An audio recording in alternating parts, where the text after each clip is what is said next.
Welcome back to the Diabetic Voice. This is your place to discuss and learn how to manage your diabetes. I am not a doctor, but a regular person who has been successfully managing my diabetes for over 10 years. I walk the walk. My A1C dropped from 13.1 to 5.7, and my fasting sugars in the morning are usually below 100. Today we are talking about something that almost no one explains clearly. Diabetes does not affect men and women the same way. Same diagnosis, same blood sugar numbers, but very different bodies, very different hormones, very different risks. And if you've ever thought, why is this harder for me than it seems to be for someone else? This might be why. Let's break this down in a way that finally makes sense. Section 1. Hormones, the game changer. If you are a woman living with diabetes, your blood sugar is not just about food. It is about hormones. Estrogen directly affects insulin sensitivity. When estrogen is stable, many women have better glucose control. When estrogen drops, blood sugar often rises. And when does estrogen fluctuate? During your menstrual cycle, during perimenopause, during menopause, after pregnancy. Many women notice, my blood sugar is higher the week before my period. I didn't change my diet, but my numbers jumped. That is not a lack of discipline, that is biology. Men do not experience monthly hormonal shifts like this. Their insulin sensitivity does not fluctuate on a 28-day cycle. That is a major difference. And during menopause, many women suddenly develop increased insulin resistance, abdominal weight gain, and higher fasting glucose, even if nothing else changed.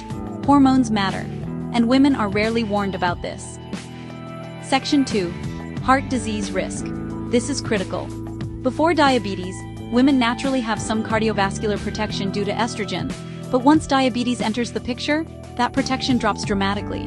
Research shows diabetes increases heart disease risk more in women than in men. Let that sink in. Women with diabetes are more likely to have atypical heart attack symptoms: fatigue, nausea, back pain, jaw pain, shortness of breath, which gets dismissed as stress.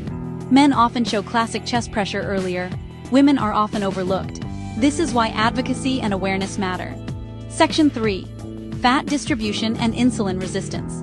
Men tend to accumulate visceral fat, the deep abdominal fat around organs. This type of fat is highly metabolically active and strongly linked to insulin resistance. Women tend to store more subcutaneous fat, hips, thighs, lower body. That pattern is somewhat protective before menopause. But after menopause, many women shift toward abdominal fat storage, and insulin resistance increases. That is why some women suddenly struggle in their 50s even if they were fine in their 40s. It is not just aging. It is metabolic change driven by hormones. Section 4. Sexual health. The silent difference.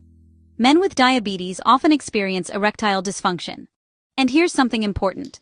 Erectile dysfunction can be an early warning sign of vascular damage. It often shows up before heart disease symptoms. Do not ignore it. But women? Women experience vaginal dryness, pain during intimacy, increased yeast infections, lower libido, difficulty with arousal. High glucose affects circulation and nerve function in both genders, but women's symptoms are often minimized or dismissed. Sexual health is health. Section 5. Pregnancy and future risk. Only women experience gestational diabetes. And this matters long-term. Women who develop gestational diabetes have a much higher risk of developing type 2 later in life. Many pass the 6-week test, and then no one checks again for years. Meanwhile, insulin resistance continues quietly. Pregnancy can reveal metabolic weakness that was already there. It is not a temporary issue. It is a warning sign. Schedule regular screening. Section 6. Mental and emotional differences.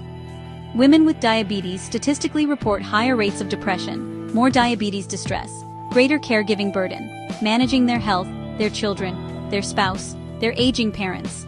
Men, on the other hand, are statistically more likely to delay medical care, skip follow-up appointments, avoid discussing symptoms, different coping patterns, same disease, different emotional landscape. Section 7. Diagnosis patterns. Women are sometimes misdiagnosed with anxiety instead of glucose issues, told symptoms are hormonal, diagnosed later. Men often show higher fasting glucose earlier. Women may have normal fasting numbers but spike significantly after meals. If you only test fasting glucose, you might miss it. This is why CGMs and post-meal testing can be eye-opening, especially for women. Let me say this clearly. Diabetes is not harder for one gender, but it is different. If you are a woman struggling with numbers that fluctuate for no reason, hormones may be involved. If you are a man noticing early erectile dysfunction, do not ignore it. If you had gestational diabetes, get tested regularly. If you are in menopause and suddenly gaining belly fat, it is not just calories. Understanding the difference removes shame. It replaces confusion with clarity, and clarity gives you power. Diabetes is a metabolic condition influenced by hormones, fat distribution, genetics, stress, life stages. When we understand how it affects men and women differently, we manage it smarter. If this helped you, share it. Education changes outcomes. On this channel, we use knowledge to take back control. I'll see you in the next one. Blue Heart from the Diabetic Voice.